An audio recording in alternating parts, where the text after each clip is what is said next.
ಧಾರವಾಡದ ಜಿಲ್ಲಾ ಪಂಚಾಯಿತಿ ಸದಸ್ಯ ಯೋಗೇಶ್ ಗೌಡ ಹತ್ಯೆ ಪ್ರಕರಣಕ್ಕೆ ಸಂಬಂಧಪಟ್ಟಂತೆ ವಿನಯ್ ಕುಲಕರ್ಣಿ ಆಲ್ರೆಡಿ ಅಪರಾಧಿ ಅಂತ ಘೋಷಣೆಯಾಗಿದೆ. ಬಟ್ ಕಾಂಗ್ರೆಸ್ ಕೊಲೆ ಅಪರಾಧಿ ವಿನಯ್ ಮೇಲೆ ಸಾಫ್ಟ್ ಕಾರ್ನರ್ ತೋರಿಸ್ತಾ ಇರುವಂತದ್ದು ಜಗತ್ ಜಾಹೀರಾಗ್ತಾ ಇದೆ. ಬಹಿರಂಗ ಹೇಳಿಕೆಗಳನ್ನು ನಾಯಕರು ಕೊಡ್ತಿರೋದು. ಕುಲಕರ್ಣಿ ವಿರುದ್ಧ ಒಳಸಂಚು ನಡೆದಿದೆ ಅಂತ ಡಿಸಿಎಂ ಡಿಕೆ ಶಿವಕುಮಾರ್ ಹೇಳಿದ್ರು. ಇದೀಗ ರಾಯಚೂರಲ್ಲಿ ಸಚಿವ ಎಚ್.ಕೆ. ಪಾಟೀಲ್ ಅವರ ಸರದಿ. ಏನೋ ಮಾಹಿತಿ ಸಿಕ್ಕಿರೋದಕ್ಕೇನೆ ಡಿಸಿಎಂ ಡಿಕೆ ಶಿವಕುಮಾರ್ ಹಂಗ್ ಹೇಳಿದ್ದಾರೆ. ಜನಪ್ರತಿನಿಧಿಗಳ ಕೋರ್ಟು ತೀರ್ಪನ್ನು ಕೊಟ್ಟಿದೆ, ಬಟ್ ಇದುವೇ ಅಂತಿಮ ಅಲ್ಲ.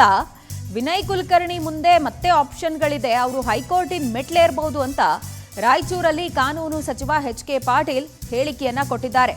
ತಮ್ಮ ಸಹೋದ್ಯೋಗಿ, ತಮ್ಮ ಪಕ್ಷದ ಶಾಸಕ, ಸಂಪುಟದ ಸಹೋದ್ಯೋಗಿ ಕುರಿತಾಗಿ ಕಾಂಗ್ರೆಸ್ ಸಾಫ್ಟ್ ಕಾರ್ನರ್ ಅನ್ನು ತೋರಿಸ್ತಾ ಇರೋದು. ಕುಲಕರ್ಣಿ ವಿರುದ್ಧ ಒಳಸಂಚು ನಡೆದಿದೆ ಅಂತ ಖುದ್ದು ಡಿಸಿಎಂ ಡಿಕೆ ಶಿವಕುಮಾರ್ ಅವರು ಮಾತನಾಡಿದ್ರು. ಬಟ್ ಸಾಮಾನ್ಯ ಜನಕ್ಕೆ ಒಂದು ಪ್ರಶ್ನೆ ಬರುತ್ತೆ.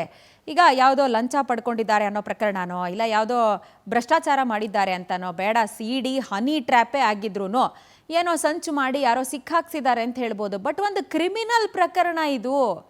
ಕ್ರಿಮಿನಲ್ ಕೇಸಲ್ಲಿ ಯಾರೋ ಹೆಂಗೆ ಫಿಟ್ ಮಾಡೋದಕ್ಕೆ ಸಾಧ್ಯವಾಗತ್ತೆ? 10 ವರ್ಷಗಳ ಕಾಲ CBI ಎನ್ಕ್ವೈರಿ ಮಾಡಿರೋದು. ಇನಿಷಿಯಲಿ ಈ ಪ್ರಕರಣದ ತನಿಖೆಯನ್ನು ಧಾರವಾಡ ಲೋಕಲ್ ಪೊಲೀಸರು ಏನು ಮಾಡಿದ್ರಲ್ಲ, ಅವ್ರು ಮಾಡಿಟ್ಟಿದ್ದ ಎಡವಟ್ಟನ್ನು CBI ಹೊರಗೆ ತಂದಿಟ್ಟಿದೆ ವಿತ್ ಪ್ರೂಫು. ಆಮೇಲೆ ವಾದ ಪ್ರತಿವಾದಗಳೆಲ್ಲ ಆಗಿದೆ ಕೋರ್ಟಲ್ಲಿ. ಬಟ್ ಸ್ಟಿಲ್ ಹೆಂಗೆ ಯಾರೋ ಕಾನ್ಸ್ಪಿರಸಿ ಮಾಡಿದ್ದಾರೆ, ಸಿಕ್ಕಾಕ್ಸಿದ್ದಾರೆ ಅಂತ ಹೇಳೋದಕ್ಕೆ ಸಾಧ್ಯ ಅಂತೇಳಿ ಸಾಮಾನ್ಯ ಜನಕ್ಕೆ ಒಂದು ಪ್ರಶ್ನೆ. ಇದೀಗ ಎಚ್.ಕೆ. ಪಾಟೀಲ್ ಅವರು ಕೂಡ ವಿನಯ್ ಕುಲಕರ್ಣಿ ಮೇಲೆ ಸಾಫ್ಟ್ ಕಾರ್ನರ್ ತೋರಿಸಿದ್ದಾರೆ. ಏನೋ ಮಾಹಿತಿ ಸಿಕ್ಕಿದೆ ಅಂತ DCM ಹಂಗೆ ಹೇಳಿರೋದು. ಬಟ್ ಕೋರ್ಟ್ ತೀರ್ಪು ಏನಿದೆ ಅದನ್ನು ಫೈನಲ್ ಅಂತ ಕನ್ಸಿಡರ್ ಮಾಡೋಕ್ಕಾಗಲ್ಲ. ನೆಕ್ಸ್ಟ್ ಆಪ್ಷನ್ಸ್ ಇದೆ, ಎಕ್ಸ್ಪ್ಲೋರ್ ಮಾಡ್ತಾರೆ, ಹೈಕೋರ್ಟ್ ಮೆಟ್ಲೇ ಇರ್ಬೋದು ಅಂತ ಮಾತಾಡಿದ್ದಾರೆ.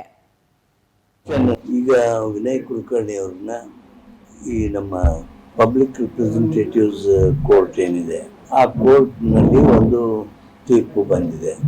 ಅದು ಅಂತಿಮ ತೀರ್ಪು ಅಂತೇನಲ್ಲ. ಈಗಾಗಲೇ ಹೇಳಿದ್ದಾರೆ,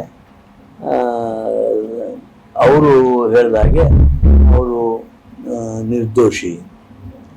ಅದು ಕೇಳೋದಕ್ಕೆ, ಅದನ್ನೇ ಹೇಳೋದಕ್ಕೆ ಮತ್ತೆ ಅಪರೇಟ್ ಕೋರ್ಟ್ ಇದೆ, ಹೈಕೋರ್ಟ್ ಇದೆ. ಆದ್ದರಿಂದ ಅವರು ಅದನ್ನು ಆಪ್ಷನನ್ನು ಉಪಯೋಗ ಮಾಡೇ ಮಾಡ್ತಾರೆ. ಕೋರ್ಟ್ನ ನಿರ್ಣಯ ಆಗಿರೋದ್ರಿಂದ ಯಾವುದೇ ಪ್ರತಿಕ್ರಿಯೆ ನಾನು ಮಾಡೋದು ಸರಿಯಾಗೋದಿಲ್ಲ.